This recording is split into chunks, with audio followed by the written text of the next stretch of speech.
Now, let's talk about Ronald Reagan. What you just repeated here today is patent. Wait, no, Hillary, you just spoke. I did not say anything about Ronald Reagan. You said two things. You talked about admiring Ronald Reagan, and you talked about the ideas of the Republicans. I didn't talk about Ronald Reagan.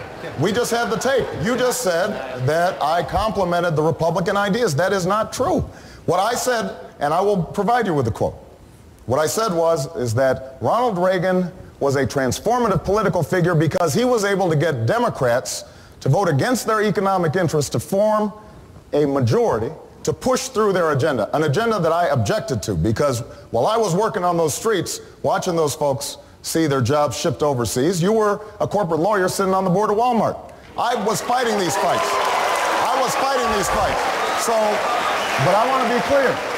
So I want to be clear. What I said had nothing to do with their policies. I spent a lifetime fighting against Ronald Reagan's policies. But what I did say is that we have to be thinking in the same transformative way about our democratic agenda. We've got to appeal to independents and Republicans in order to build a working majority to move an agenda forward. That is what I said. Now, you can dispute that, but let me finish. Hillary, you went on for 2 minutes. Let me finish. The irony of this is that you provided much more fulsome praise of Ronald Reagan in a book by Tom Brokaw that's being published right now, as did Bill Clinton in the past. So these are the kinds of political games.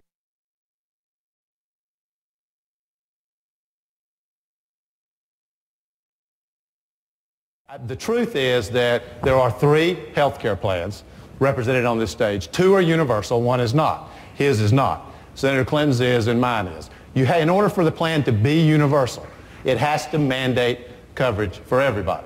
And when we talk about getting it done, and Brock just spoke, as he does often, eloquently about taking on the drug companies, the insurance companies, I also think it's important to recognize that as Senator Obama's taken more money from the drug companies than anybody, Senator Clinton's taken more money from the insurance companies than anybody. I have not, and I am ready to take these people on. All right. Well, a couple points. I'm going to give both of you 30 seconds, please. A couple points. John, I think, is aware. I don't take PAC money. I don't take money from federal lobbyists. I've not taken money from their companies. It is true that there are employees of all sorts of companies that have given to my campaign because, frankly, I've raised a lot of money, sometimes in $25, $50, $100 donations. But that does not mean that I've gotten a bunch of money from drug lobbyists, and I think it's important to make that distinction, John. That's fair. Point number 2. With respect to universal coverage, understand what this debate is about. And this is a legitimate policy debate, and I respect the positions that John and Hillary have taken. They have decided that we should mandate coverage for all adults. I believe that the problem, and understand what that means. A mandate means that in some fashion, everybody will be forced to buy health insurance.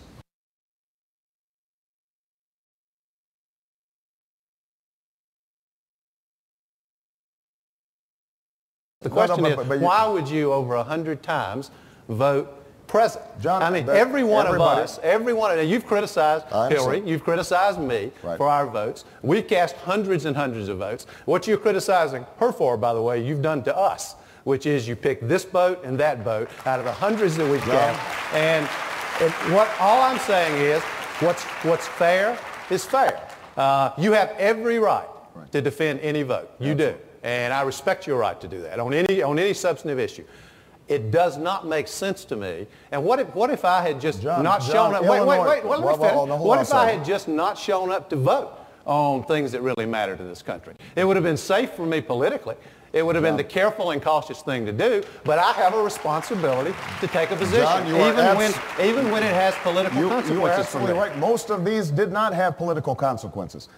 Most of these were technical problems with a piece of legislation that ended up getting modified.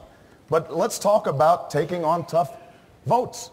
I mean, I'm somebody who led on reforming a death penalty system that was broken in Illinois, that nobody thought was good politics, but was the right thing to do. I opposed legislation that now is being used against me politically to make sure that juveniles were not put in the criminal justice system as adults, even though it was not the smart thing to do politically. It was not smart for me to oppose the war at the start. of this war, but I did so because it was the right thing to do. So I understand that Illinois has a different system than Congress, and that it is fine to try to use that politically. But don't question, John, the fact that on issue after issue that is important to the American people, I haven't simply followed, I have led.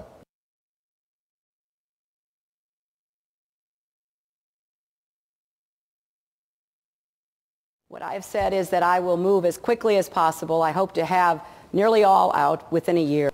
We don't know what we're going to inherit from President Bush, but there is a big problem looming on the horizon that we had better pay attention to, and that is President Bush is intent upon negotiating a long-term agreement with Iraq, which would have permanent bases, permanent troop presence, and he claims he does not need to come to the United States Congress to get permission. He only needs to go to the Iraqi parliament. That is his stated public position. He was recently in the region, and it is clear that he intends to push forward on this to try to bind the United States government and his successor to his failed policy. I have been strongly opposed to that. We should not be planning permanent bases and long-term troop commitments. Obviously, we've got to rein in President Bush, and I've proposed legislation, and I know that members of the Congressional Black Caucus are looking at this as well. We need legislation in a hurry which says, no, Mr. Bush, you are the President of the United States of America. You cannot bind our country without coming to the United States Congress. This is a treaty that would have to be presented and approved, and it will not be.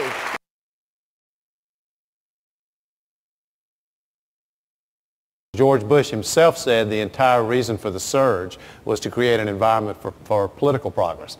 Everyone from the Iraq Study Group to even Bush have recognized, and if Bush recognizes it, man, it's really got to be out there. Even President Bush recognizes that unless the Sunni and Shia reach some political reconciliation, there cannot be stability in Iraq.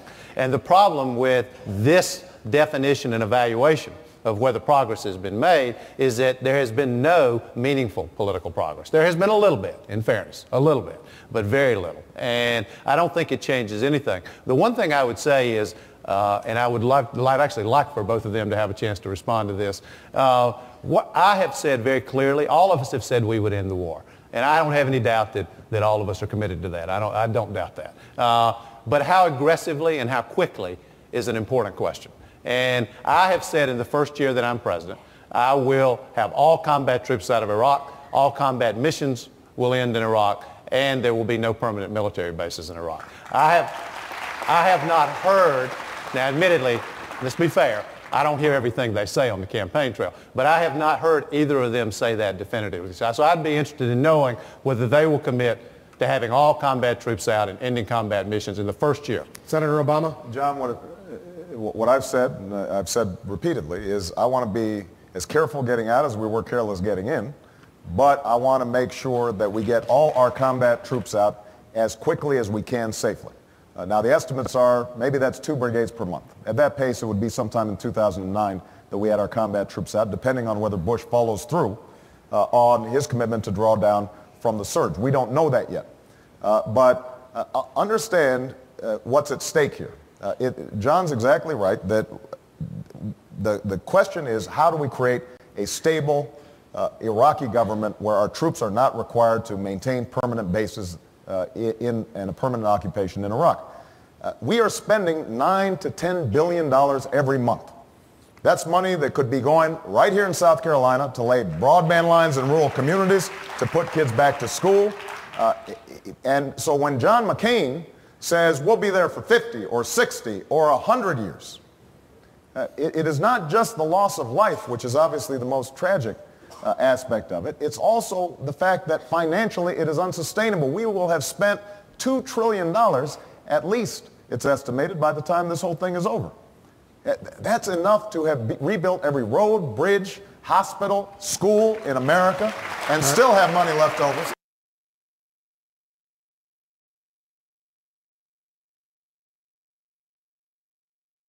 What I want to say first is, are there 3 people in this debate, not 2?